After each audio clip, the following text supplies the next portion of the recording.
The studio in New York is packed to the brim.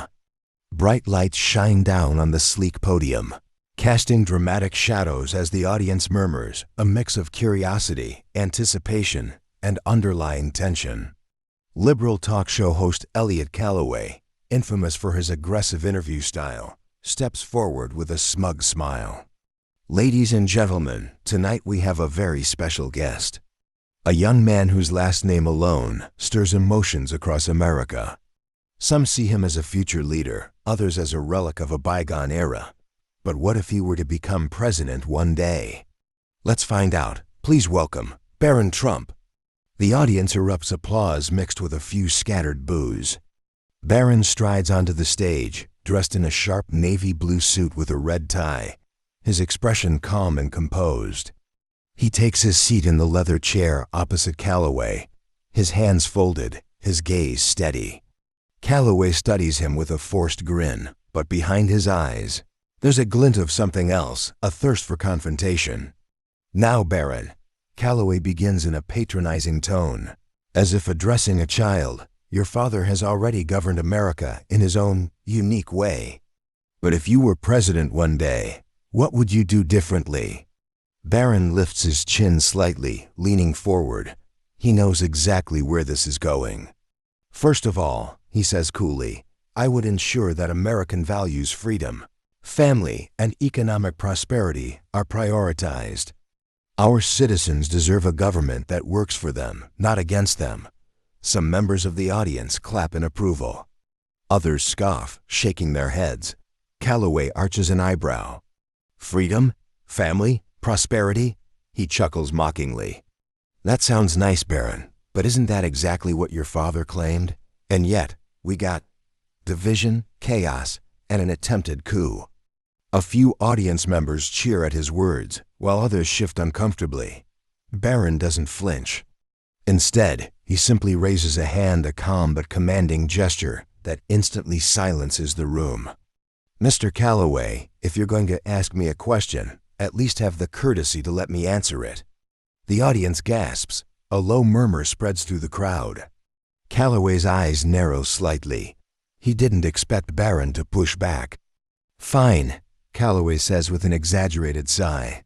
Then tell us, Barron, how exactly would you save America? Barron Trump leans back in his chair, letting Calloway's question hang in the air for a moment. He knows the audience is watching closely, some hoping he fumbles, others eager to hear what he has to say. The tension is palpable. How would I save America? Barron repeats, nodding slowly. First, I'd start by bringing back common sense. Not radical agendas, not political games, just plain common sense. A murmur ripples through the audience, some nod approvingly.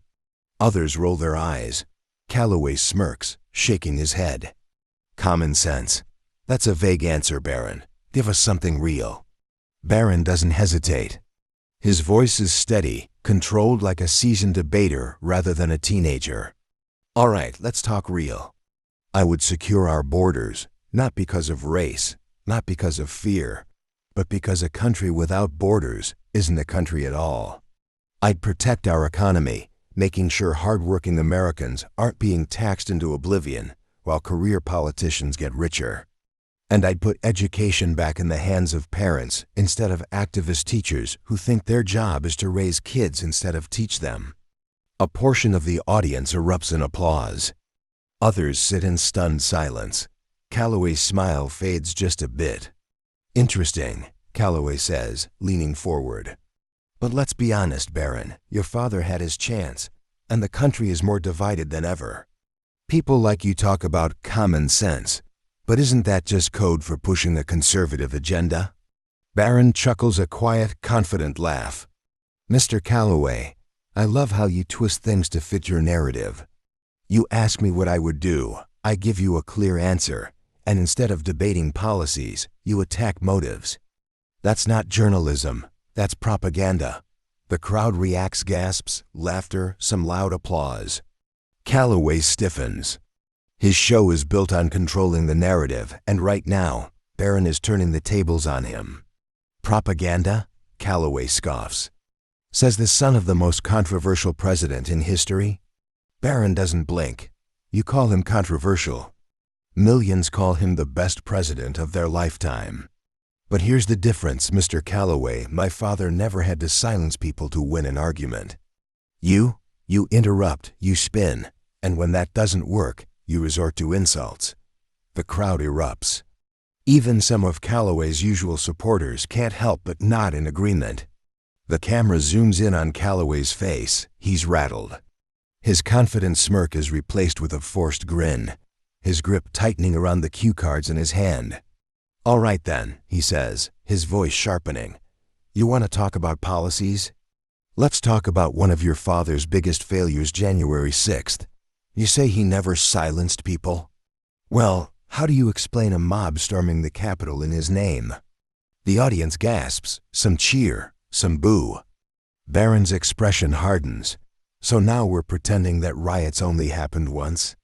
He fires back. Where was this outrage when cities burned during 2020? Where was this outrage when police stations were set on fire? Or does destruction only matter when it fits your agenda? The room is on edge. Calloway opens his mouth to respond, but for the first time, he hesitates. He's lost control of the conversation, and Barron knows it. The battle isn't over yet, but Calloway just took a major hit. The tension in the room is thick. Barron sits unshaken, unbothered, and completely in control. Calloway, on the other hand, shifts in his chair. He's used to dominating conversations, not losing them. The audience is split, some people nodding in agreement with Barron, others crossing their arms, waiting for Calloway to strike back. But Calloway isn't done. He exhales sharply, forcing a chuckle. "Wow, Barron. You've really memorized your father's talking points well. Did he coach you before the show?" A low murmur spreads through the audience. That was personal. Barron raises an eyebrow, unfazed. He was expecting this. "No, Mr. Calloway. Unlike some people, I think for myself." A few gasps. A chuckle from the back of the audience. Calloway blinks. "Oh, come on." Calloway exclaims, waving his hands dramatically. "Spare me the tough guy act. You've lived in luxury your entire life, never worked a real job, never had to struggle. And now you want to lecture Americans about hard work and sacrifice?" The way he says it is venomous, designed to make the audience turn on Barron. Barron's expression darkens, but he remains calm. This is exactly what he expected. "You know, Mr. Calloway," Barron says smoothly, "it's fascinating how liberals claim to care about privilege until they need to use it as a weapon. Do you say the same thing to every wealthy Democrat? Or is this just a rule for Trumps?" The crowd erupts. Applause. Laughter. Some gasps. Calloway's face tightens. He knows he walked into that one. "I don't answer to you, Barron," Calloway snaps, his voice losing its polish. "And I don't need a lesson in fairness from a billionaire's son who has never." Barron leans forward, his voice sharper now. "Then let's talk about you, Mr. Calloway. You sit here pretending to be a champion of the people, but you live in a gated community. You fly first class. You take money from the same corporate sponsors you claim to despise. Tell me, how much of your salary goes to the working class Americans you pretend to care about?" The room is electric. Calloway stammers. He tries to regain control, but Barron isn't finished. "You don't hate conservatives, Mr. Calloway. You hate competition. You hate when someone doesn't bow to you, and the worst part? You don't even believe half the things you say. It's all an act. A performance." Calloway's face is red now. He's lost the audience. "That's ridiculous," Calloway mutters, shaking his head. "Ridiculous." But he knows it's not. Barron sits back, watching Calloway squirm in his own seat. The audience murmurs. Some cheer, some boo. But the energy has shifted. Calloway is losing them. And for the first time in his career, he doesn't know what to do next. Calloway's smug confidence is gone. His fingers drum against the desk, his jaw tightens, and his forced smile can't hide the frustration building inside him. The audience sees it too. Barron Trump sits back, completely composed, as if he's the real host now and Calloway knows it. but he refuses to go down without a fight. "You're really something, aren't you?" Calloway scoffs, his voice sharper now, the mask slipping. "You walk in here acting like you have all the answers. But let's be honest, if your last name wasn't Trump, no one would care what you have to say." The audience gasps, a few scattered claps, some boos. But Barron doesn't even blink. Instead, he tilts his head slightly, a faint smirk forming.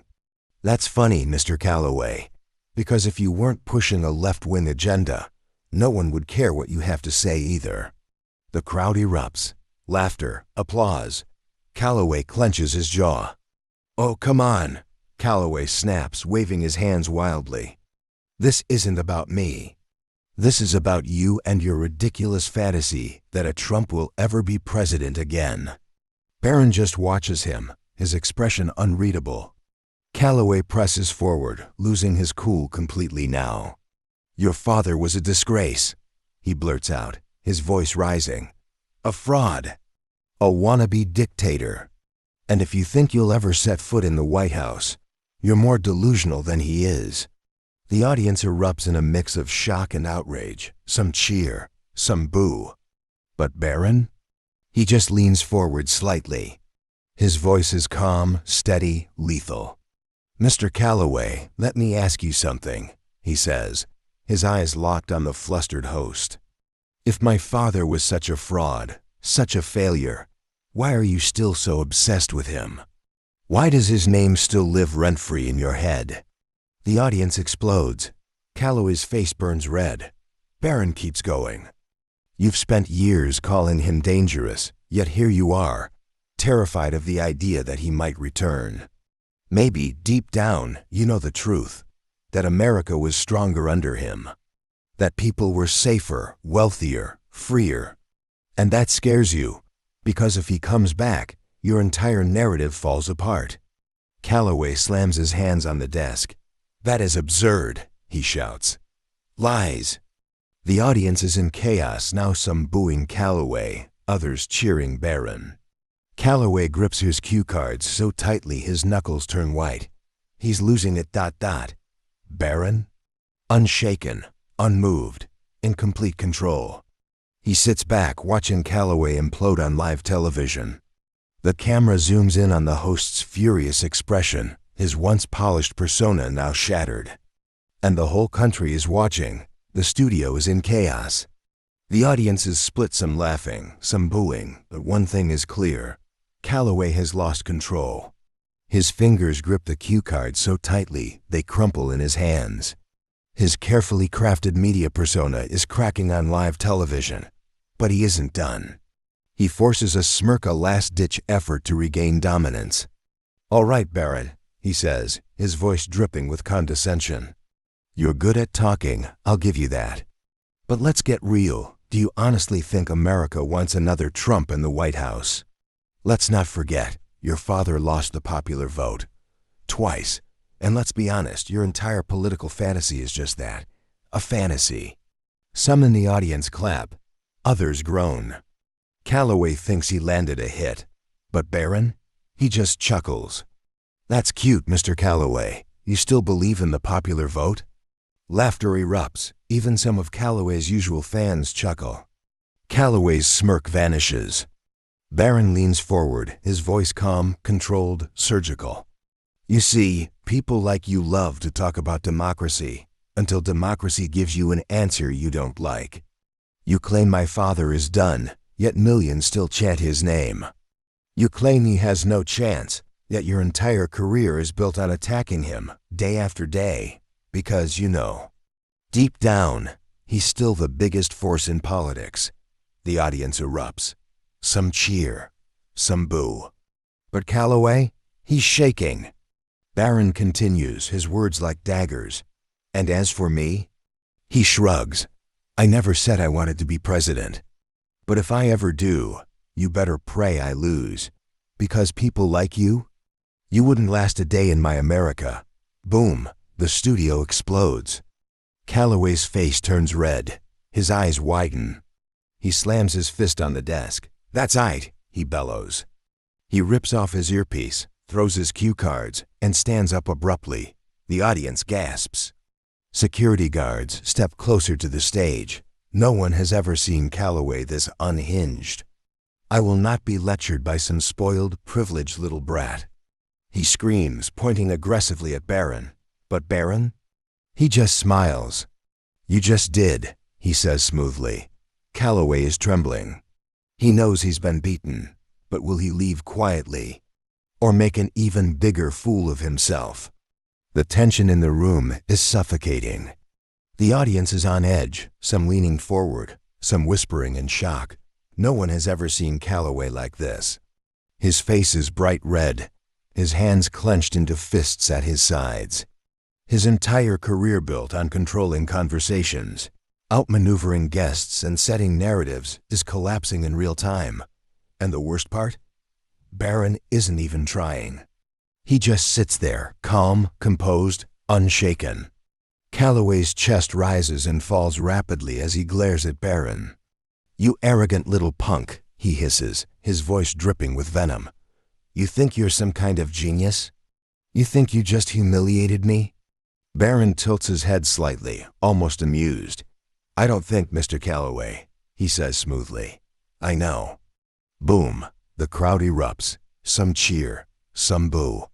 But everyone is watching. Calloway snaps. You're just like your father. He roars, spit flying from his mouth. A pathetic, narcissistic con artist who will never be president. The room goes silent. Even the most liberal members of the audience shift uncomfortably in their seats. The camera zooms in on Calloway's wild eyes, his trembling hands. The once feared media titan now looks like an unhinged lunatic. And Barron? He slowly stands up.